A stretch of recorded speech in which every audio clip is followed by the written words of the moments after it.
French President Francois Hollande is due in Africa on a visit that will take him to the Central African Republic and Nigeria. The visit is seen as part of a strategy to revamp France's stand on terrorism in Africa. Hollande is expected to arrive in the C.A.R. later on Friday. France sent troops into the country to help curb violence between Muslim and Christian militia that led to thousands of deaths. It now intends to withdraw these troops this year. Hollande will then go to Nigeria to take part in a regional summit focused on fighting Boko Haram. France and Nigeria signed a roadmap for military cooperation at the end of last month.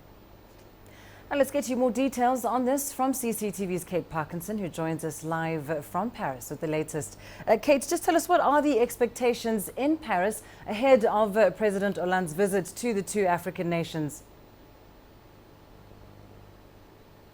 Well, certainly the French president's visit to the Central African Republic, his first since the election of new President C.A.R earlier this year, is seen as an opportunity for France to show its support for C.A.R's new leadership and its efforts to restore peace and stability to the troubled country.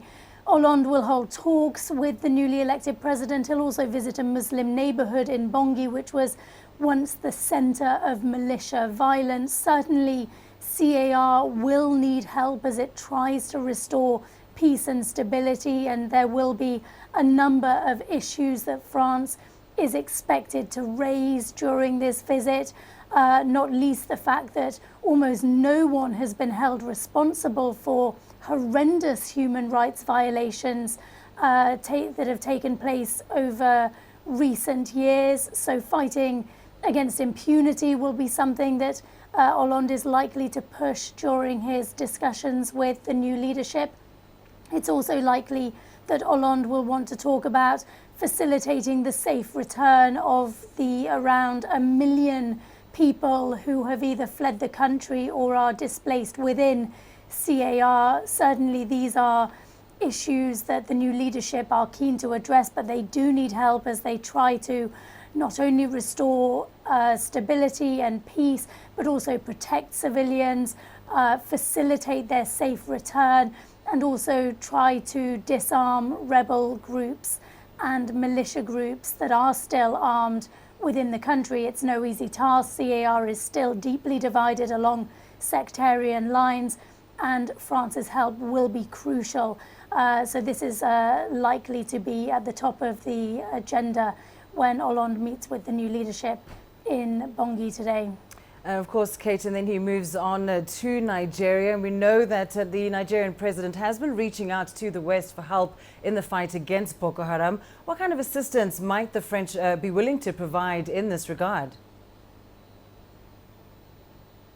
Well, we do know that France is willing to play a key role in the battle against Boko Haram, who now declare themselves to be the West African wing of the so-called Islamic State militant group. Of course, the terrorist threat is very present on a daily basis here in France, and France sees its fight against terrorism in Africa as part of its wider strategy to defeat global terrorist groups. A deal has been agreed between French and Nigerian authorities a few weeks ago for greater military cooperation. It's likely that that deal will be signed while Hollande is in Nigeria. And of course, Hollande will be attending this regional security summit, which will also be attended by other nations. The United States, Britain, European Union will also be represented there as various stakeholders try to figure out a regional strategy to fight against the threat posed by militants in West and Central Africa. We'll leave it there. Thanks very much for that update. Kate Parkinson live for us there in Paris.